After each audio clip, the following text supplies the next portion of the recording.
surat Al-Insyirah sekarang ya. Silakan kita baca bersama-sama surat Al-Insyirah. Ta'ud.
Sekarang Bapak mau cek dulu kehadirannya.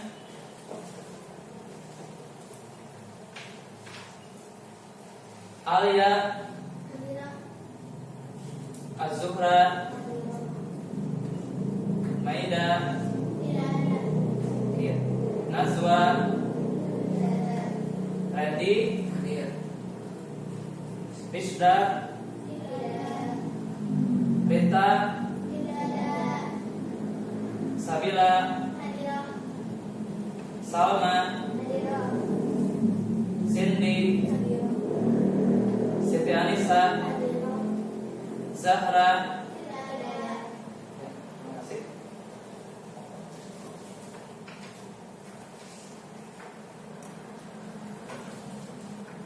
Sebelum kita belajar, mau ice breaking dulu ya, biar semangat belajarnya. Siap? Ya. Sekarang ice breakingnya itu tepuk sholawat. Nah, kemarin Bapak sudah mengadakan seperti yang kemarin. Coba silakan kalian sekarang sebelum kita belajar ice breaking dulu. Tepuk sholawat.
Tapi sebelumnya,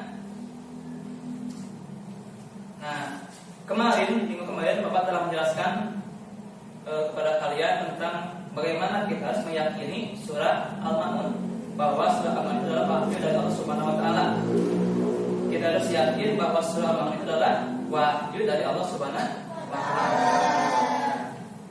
Yang pertama, surat Al-Ma'un itu merupakan surat yang ke-107 dalam Al-Qur'an.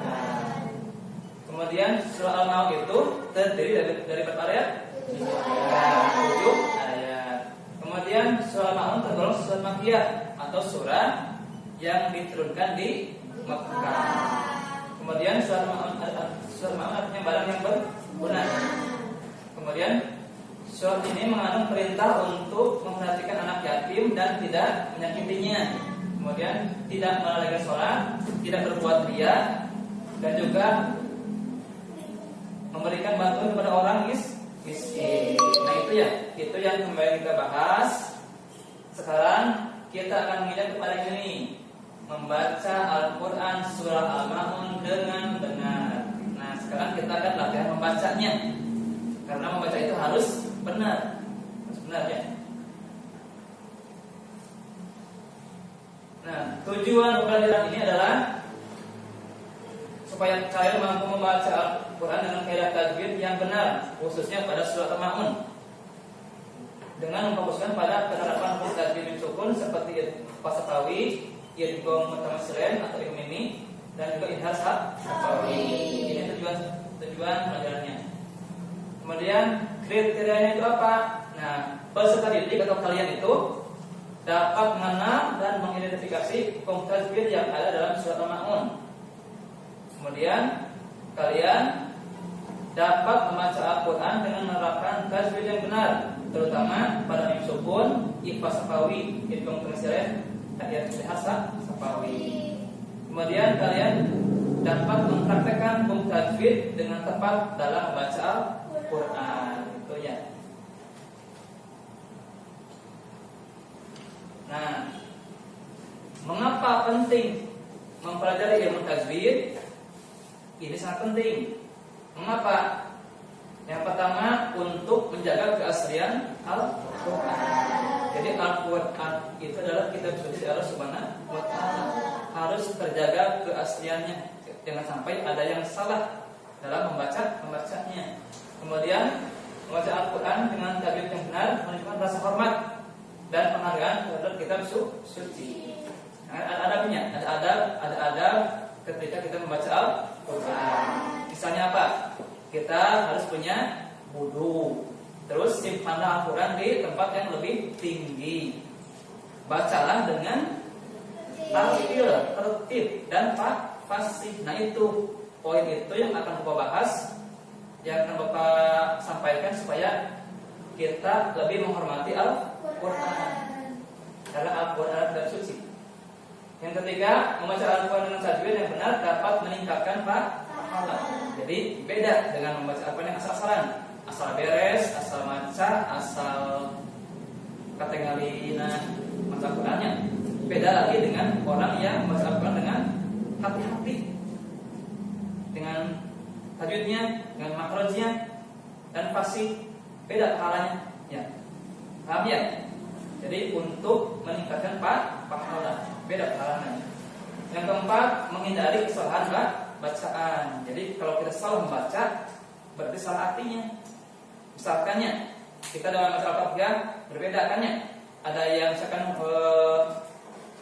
Ar-Rahman, kan itu harusnya itu Ar-Rahman, bukan Ar-Rahman. Kan ada hak kecil, ada hak besar.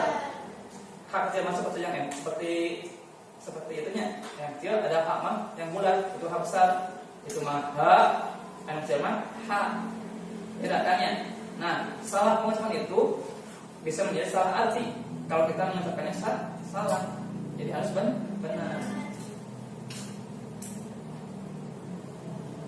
Nah, sekarang kita mengingat beberapa kali. Nah, hukum mim sukun. Hukum mim sukun ini terbagi menjadi 3, yaitu ikhfa safawi, idgham mimi, dan idhar safawi. Yang pertama itu adalah ikhfa safawi. Ikhfa itu artinya samar. Safawi itu artinya bibir. Nah, disebut ikhfa safawi yaitu apabila mim sukun bertemu dengan huruf ba. Lihat, ada contohnya, lihat. Ada mim sukun bertemu dengan huruf ba. Contoh kedua sama, ada mim sukun bertemu dengan huruf ba. Jelas kan? Mana ada mim sukun bertemu dengan huruf ba, itu ikhfa safawi. Kemudian yang kedua ada idgham mimi atau idgham mutamatsilin, sama caranya. Idgham mimi disebut juga idgham misri. Misri itu artinya sama, baik sifatnya maupun makhrajnya. Yaitu di mana ada mim sukun bertemu dengan huruf mim. Ya, mim sukun bertemu dengan huruf mim. Contohnya ini lihat. Wa minhum may yaqul. Nah, ini mim mati atau mim sukun bertemu dengan huruf mim. Sama ini juga yang ada 3 contohnya nih. Mim sukun bertemu dengan huruf mim. Ya, sama ya, ada 3 ya. Paham ya? Yang ketiga ada idhar safawi. Nah, idhar itu artinya jelas. Jadi maknanya harus jelas. Safawi itu artinya bibir. Nah, disebut idhar safawi apabila ada mim sukun bertemu dengan huruf hijaiyah selain huruf mim dan ba. Karena huruf mim dan ba adalah huruf pas yang idgham mim. Jadi selain yang dua itu mim dan ba, maka disebut idhar safawi. Nah, caranya membacanya harus jelas dan mulut tertutup tanpa dipanjangkan. Jadi tidak ada guna sebetulnya, tidak ada guna. Contohnya lihat, alladzina hum yuraun. Nah, ini contohnya mim mati atau mim sukun bertemu dengan huruf ya. Paham ya? Ini maksudnya harus jelas, tidak boleh digunakan. Salah dalam materi ini. Alladzina hum yuraun, itu bacaan yang salah. Seharusnya begini, alladzina hum yuraun.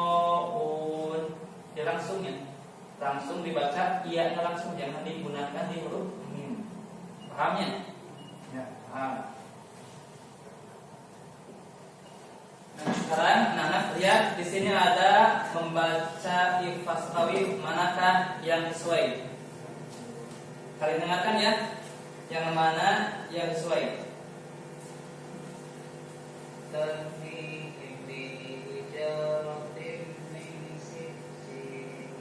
Itu yang pertama, yang kedua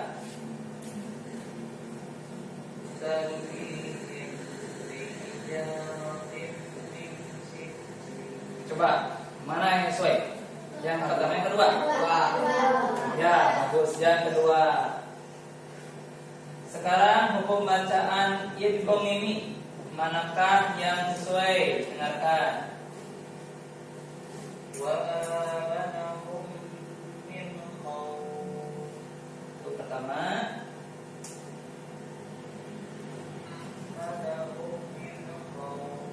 Coba, yang mana sesuai? Satu. Yang kedua? Ya, yang kesatu. Bagus. Sekarang yang ketiga, hukum idhar safawi. Yang manakah yang sesuai?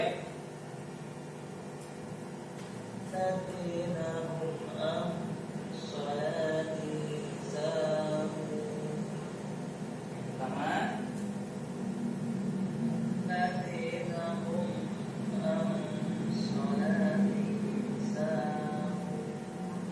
Jelas enggak? Lagi. Yang pertama ini, dengarkan baik-baik.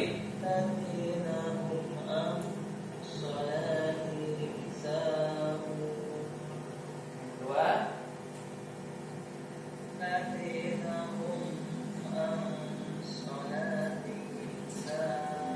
Coba yang pertama, yang mana yang sesuai? Yang satu, yang kedua. Yang kesatu, hebat kalian. Tahu ya? Sekarang kita tahu bisa membedakan mana yang dibaca harus ada gunanya dan mana yang tidak ada gunanya. Nah, sekarang kita menginjak kepada tugas kelompok. Karena saya sudah mengerti, Bapak mau menugaskan kelompok. Tapi sebelumnya, coba ada yang mau bertanya dulu nggak? Silakan coba bertanya dulu. Silakan, barangkali ada yang mau bertanya dulu sebelum Bapak bertugas. Ya, kira ada apa? Pak, apakah dalam surat Al-Maun tidak ada ifas safawi dan idgham mimi? Oh iya, tidak ada ya. Tidak ada. Dalam surat Al-Maun tidak ada hukum tajwid, idgham mimi dan ifas safawi. Di sana cuma ada idhar safawi. Ya, bagus. Terima kasih. Nah, ada lagi yang mau bertanya? Silakan. Sudah cukup? Nah, kalau sudah cukup, kita mengingat pada tugas kelompok dulu ya. Sebelum tugas individu, nanti ada individu. Sekarang tugas kelompok dulu.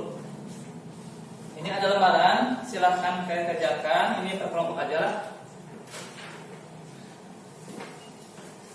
Nah, tugasnya begini. Tiap kelompok menulis satu ayat surah Al-Maun yang memiliki contoh bacaan mim sukun. Boleh idgham safawi, boleh idgham mimi, atau boleh idgham sakawi yang ada ayat di sana. Yang ada dalam surat Al-Maun. Kalian tulis berkelompok. Nanti yang kedua, tiap kelompok membacakan dan menjelaskan hukum bacaan tersebut. Misalkan kalian baca dulu ayatnya, kemudian nanti di sini ada hukum tadi apa? Karena misalkan huruf apa menghadapi huruf apa, begitu contohnya. Bisa? Coba silakan. Kerjakan dulu. Silakan kerjakan. Nanti sudah dikerjakan, kita ada presentasi kelompok, satu orang dari perwakilan kelompok untuk berdiri untuk membacakan hasil tugas kalian. Ya, silakan kerjakan.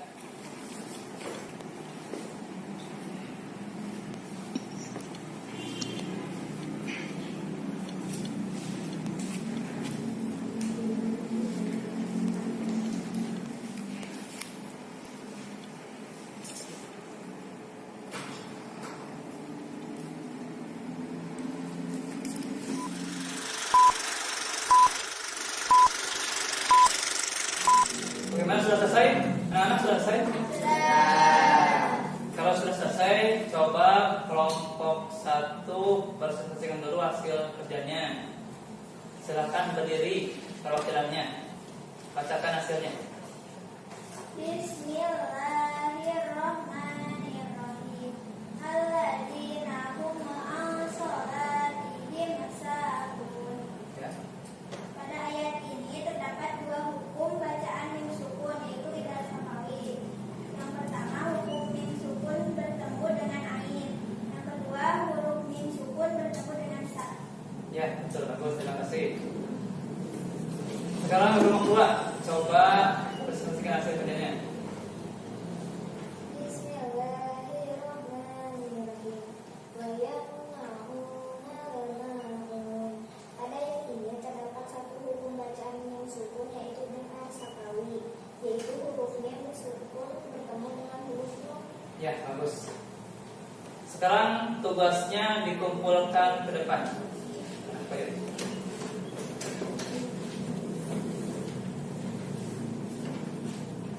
Nanti kapan dulu ya kelompoknya.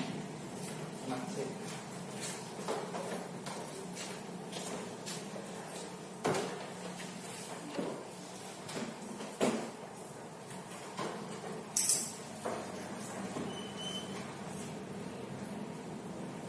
Nah, di sini kita itu sebagai umat Islam harus memelihara membaca Al-Quran. Ya. Ini untuk kita semua. Bapak juga samanya. Bapak juga sama. Kalian juga mulai sekarang kalian harus belajar memelihara membaca Al-Quran. Jadi membaca Al-Quran harus tartil, harus fasih. Jangan asal membaca Al-Quran. Karena Al-Quran itu adalah kitab suci Allah Subhanahu wa Ta'ala, bukan buku biasa yang biasa kita baca. Coba yakini dulu ya. Nah, yakini dulu bahwa Al-Quran itu adalah wahyu dari Allah. Bedakan antara Al-Quran dan buku biasa. Bisa bedakan? Coba kalian berpikir dulu. Oh, Al-Quran. Oh, buku biasa. Al-Quran ini adalah kitab suci.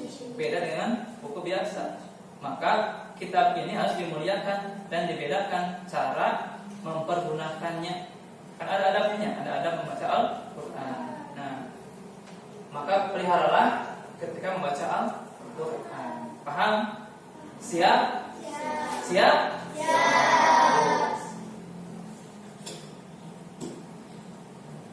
Nah, sekarang menginjak kepada tugas mandiri atau tugas masing-masing siswa. Nah, tugasnya itu membuat kartu pembelajaran atau flashcard yang berisi contoh-contoh mim sukun dan penjelasannya.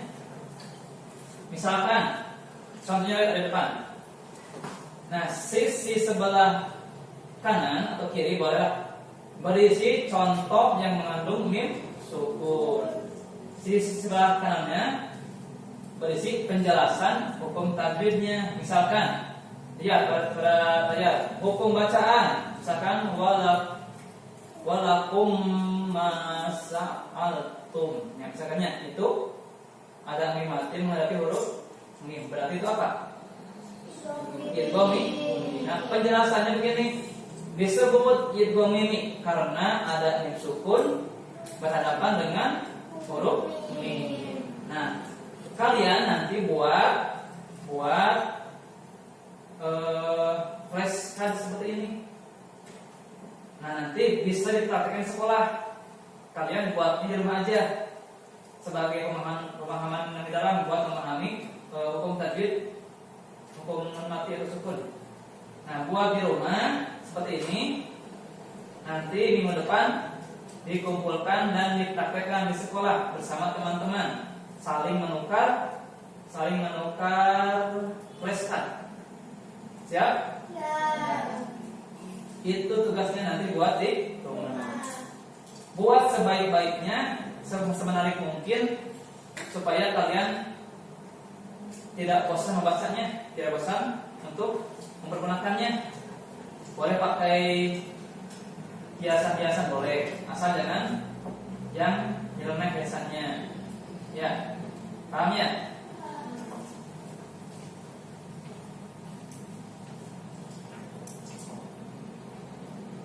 Nah, ini contohnya, misalkan contoh flashcard. Baiklah anak-anak, sampai di situ pertemuan ini. Semoga Allah memberi kita jalan yang kebaikan. Kita tutup saja pertemuan ini dengan bacaan Kifatul Majelis. Subhanaka Allahumma wa bihamdika asyhadu an la ilaha illa anta astaghfiruka wa atubu ilaik. Assalamualaikum warahmatullahi wabarakatuh.